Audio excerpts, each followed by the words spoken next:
नमस्कार बच्चों, मैं हूं जितेंद्र शर्मा और आज हम आपके सामने लेकर के उपस्थित हुए हैं इस निबंध को जिसका शीर्षक है छात्र जीवनम।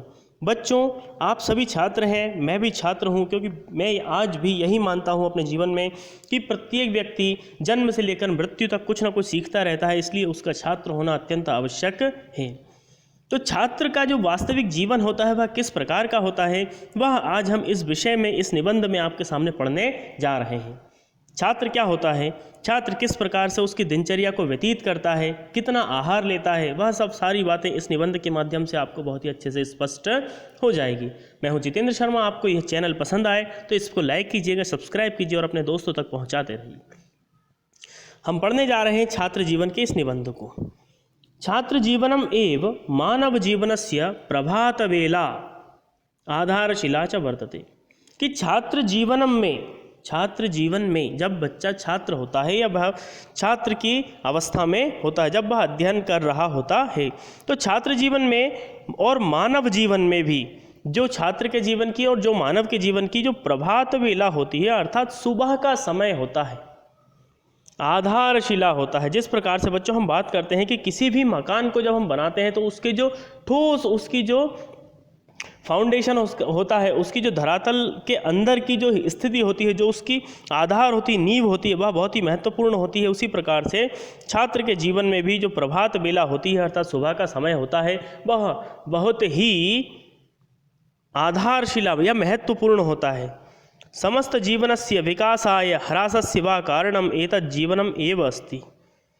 व्यक्ति के समस्त जीवन में, संपूर्ण जीवन में उसके विकास के लिए और उसकी अवनति के लिए, अर्थात उसकी उन्नति और अवनति के लिए, ह्रास अर्थात उसकी अवनति, उसकी उन्नति और अवनति दोनों का ही कारण एतत् जीवनम अर्थात छात्र जीवनम। हम देखते हैं कि जो व्यक्ति छात्र जीवन में अच्छे से अध्ययन नहीं कर पाता, वह अपने जीवन की ऊंचाइयों पर नहीं पहुंच पाता है, और जो व्यक्ति अपने जीवन में बहुत ही ऊंचाई पर पहुंचता है, उसका छात्र जीवन बहुत महत्वपूर्ण होता है। अर्थात उसने अपने छात्र जीवन में बहुत ही अच्छे से पढ़ाई की हुई होती है, और जो व्यक्ति पढ़ाई नहीं करता है वह अवनति की ओर जाता है, जो व्यक्ति अध्ययन करता है, पढ़ाई करता है, वह उन्नति की ओर जाता है। तो व्यक्ति के समस्त जीवन के विकास और ह्रास यानी उन्नति और अवनति का जो कारण होता है वह एतत् जीवनम अर्थात छात्र जीवन ही होता है। वस्तुतः विद्यार्थी जीवनम साधनामयम जीवनम। वास्तविकता तो यही है कि विद्यार्थी का जो जीवन होता है वह एक तपस्वी के जीवन की भांति होता है। जिस प्रकार एक तपस्वी अपने लक्ष्य की प्राप्ति के लिए तपस्या करता है, हम बच्चे थे या बड़े थे तो हम जो पुराणों की कथाओं में हम नाटक देखते थे, तो नाटकों में क्या होता था कि कोई व्यक्ति जब किसी लक्ष्य की प्राप्ति करने के लिए तपस्या कर रहा होता था या भगवान की आराधना कर रहा होता था, तब वह कैसे आराधना करता था। कुछ लोग ऐसे होते थे जो एक पैर पर आराधना करते थे, कुछ ऐसे होते थे जो निराहार अर्थात कुछ भी ना खाते हुए आराधना करते थे, अर्थात किसी ना किसी प्रकार का त्याग करते थे। कुछ ऐसे राजा महाराजा होते थे जो तपस्या करते समय राजभवन का भोग नहीं करते थे, अर्थात राजभवन का जो उनके पास में जो इतनी सुविधाएं होती थी, उसकी सुविधाएं उनका लाभ वो नहीं उठाते थे। तो वास्तव में विद्यार्थी जीवन भी जो होता है वह एक साधनामयम जीवनम, तपस्वी के जीवन की भांति होता है। और इसीलिए अध्ययनम परमम तप इति उच्यते। अध्ययन को, विद्या अध्ययन को परम तप कहा गया है, अर्थात बहुत ही उसको तप कहा गया है, तपस्या कहा गया है। छात्र जीवने परिश्रमस्य महती आवश्यकता विद्यते। छात्र के जीवन में परिश्रम की बहुत ही बड़ी भूमिका और आवश्यकता होती है। यदि छात्र जीवन में एक बहुत ही अच्छा श्लोक लिखा गया था कि विद्यार्थिनः कुतः सुखम सुखार्थिनः कुतो विद्या, कि जो विद्यार्थी होता है उसे कभी सुख प्राप्त नहीं होता है और जो सुखार्थी होता है उसे कभी विद्या प्राप्त नहीं होती। जो बच्चा विद्या के प्राप्ति की इच्छा रखता है वो सुख प्राप्त उस समय नहीं कर सकता, आगे तो उसको सुख मिलेगा ही, किंतु तत्कालीन समय में वह सुख प्राप्त नहीं कर सकता। लेकिन जो सुखार्थी होता है, जो विद्यार्थी जीवन में सुख की इच्छा रखता है, उसे आगे जाकर के विद्या कभी प्राप्त नहीं होती और उसे आगे जाकर के अपने जीवन में पछताना ही पड़ता है। यह छात्र आलस्यम त्यक्त्वा परिश्रमेण विद्याध्ययनम करोति स एव साफल्यम लभते। जो छात्र आलस्य का त्याग करके परिश्रम के साथ में विद्या का अध्ययन करते हैं, अर्थात कड़ी मेहनत के साथ में विद्या का अध्ययन करते हैं, वे सफल होते हैं, साफल्यम लभते, उन्हीं को सफलता जीवन में मिलती है। अतएव छात्रैः प्रातः काले ब्रह्म मुहूर्ते एव उत्थातव्यम। इसीलिए छात्र को प्रातः काल ब्रह्म मुहूर्त में उत्थान अर्थात नींद से जागना चाहिए, क्योंकि ब्रह्म मुहूर्त का जो समय होता है, प्रातः काल का जो समय होता है, वह विद्यार्थी के लिए, छात्र के लिए बहुत ही लाभकारी समय होता है। कस्मैचित् कालाय भ्रमणम अपि अनिवार्यम।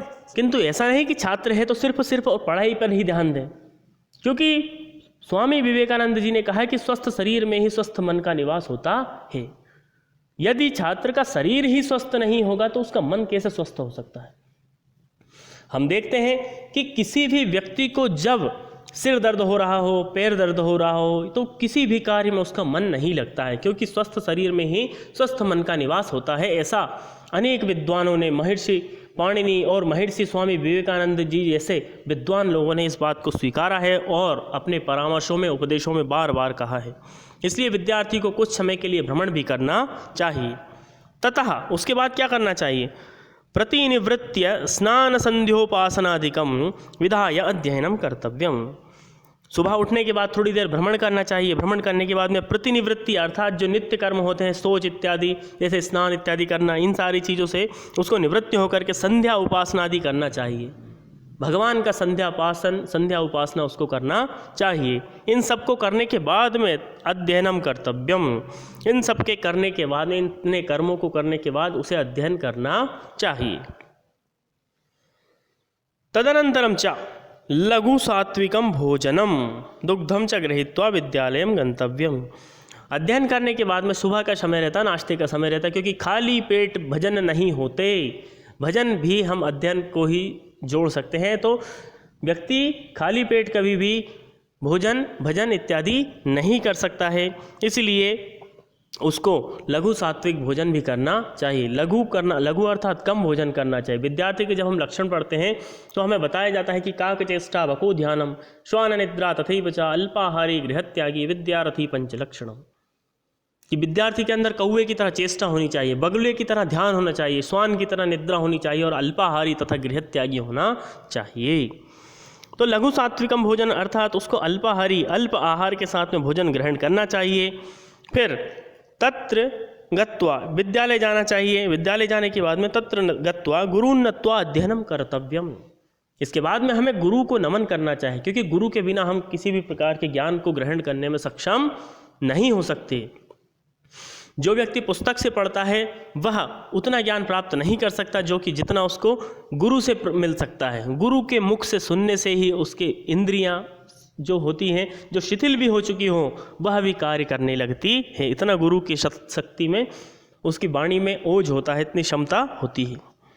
छात्रैः असत्यवादनम कदापि न कर्तव्यम। छात्रों को कभी भी असत्य वाचन नहीं करना चाहिए, अर्थात झूठ नहीं बोलना चाहिए। यदि छात्र झूठ बोलेंगे तो फिर असत्यवादन यदि वो करेंगे तो वह अपने पथ से भटकने की ओर आगे हो जाएंगे। इसलिए उनको भटकना नहीं चाहिए कभी भी किसी प्रकार से। छात्र जीवनम पूर्णतः अनुशासनबद्धम भवति। छात्र का जो जीवन होता है वह पूर्णतः अनुशासन से संबंधित होता है। यदि छात्र के जीवन में अनुशासन नहीं होगा तो वह अपने जीवन के उच्चतम शिखरों पर पहुंचना संभव नहीं कर पाएगा। उसके जीवन में अनुशासन होना चाहिए कि हर एक समय का उसे पाबंद होना चाहिए। इतने बजे मुझे सो करके जागना है तो उसे जागना ही है, इतने बजे मुझे नाश्ता करना है, घूमना है, इतने बजे मुझे स्कूल जाना है, स्कूल का कार्य करना है घर आकर के। तो तभी एक विद्यार्थी के जीवन में जब तक अनुशासन नहीं होगा तो वह अपने जीवन को किस प्रकार से आगे अनुशासित कर पाएगा। विद्यार्थी जीवने एव समस्तानां मानवोचितानां गुणानां विकासो भवति।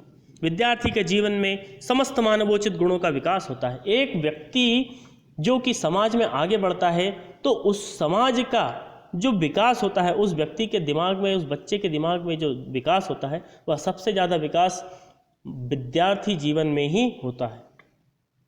तो व्यक्ति जब विद्यार्थी रहेगा, विद्यार्थी जीवन में रहेगा, तभी उसके संपूर्ण मानवोचित गुणों के उसके अंदर विकास हो पाएंगे। अर्थात व्यक्ति के समस्त मानवोचित गुणों का विकास जो होता है वो कहाँ होता है? तो मानव जीवन में अर्थात विद्यार्थी जीवन में ही होता है।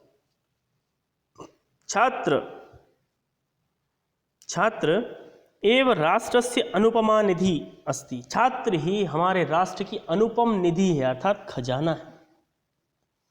हम अनेक देशों के विषय में जब जानते हैं और उनके विषय में भारतवासियों के विषय में जब हम सुनते हैं तो वो कहते हैं कि भारत की सबसे बड़ी धन और सबसे बड़ा खजाना यदि कोई है तो वह है छात्र। अतः छात्राणाम शारीरिकम चारित्रिकम च विकासम अत्यंत अनिवार्यम। इसीलिए छात्रों का शारीरिक विकास, चारित्रिक विकास और मानसिक विकास अत्यंत आवश्यक है। विद्यार्थी जीवनमेव संपूर्ण आगामी जीवनस्य आधारशिला। इसीलिए कहा जाता है कि विद्यार्थी जीवन जो होता है वह उस व्यक्ति के संपूर्ण जीवन की आधारशिला के रूप में कार्य करता है, अर्थात नींव के रूप में कार्य करता है। यदि कोई सा जीवन तो वह होता है विद्यार्थी जीवन। इसीलिए कहा जाता है कि हमें आजीवन विद्यार्थी बने रहना चाहिए। यदि हम विद्यार्थी नहीं बनेंगे, नहीं बनकर रहेंगे, अपने आप को कुछ बड़ा समझने लगेंगे तो हम अपने विकास को रोक देंगे और हम सीखने की जो परंपरा जो नित्य चलती आती है हमारे जीवन में उसको छोड़ देंगे। अतः तेषां सम्यक रक्षणम पोषणम च कर्तव्यम। इसीलिए विद्यार्थियों का रक्षण करना चाहिए, उनका पालन पोषण करना चाहिए, क्योंकि विद्यार्थी ही जो होते हैं वह देश का भविष्य होते हैं। इसीलिए विद्यार्थी जीवन पर, छात्र जीवन पर माता पिता को, शिक्षकों को, गुरुओं को और समाज के कार्यकर्ताओं को, सामाजिक व्यवहार को, सभी को ध्यान रखना चाहिए। विद्यार्थी को कभी भी किसी प्रकार से परेशान नहीं करना चाहिए। बच्चों, यदि आपको निबंध समझ में आया हो तो इस चैनल को लाइक कीजिए, सब्सक्राइब कीजिए और अपने दोस्तों तक पहुंचाते रहिए। हम अगली वीडियो में फिर से लेकर के उपस्थित होंगे किसी एक नए विषय को। तब तक के लिए धन्यवाद। जय तो संस्कृतम, जय तो भारतम।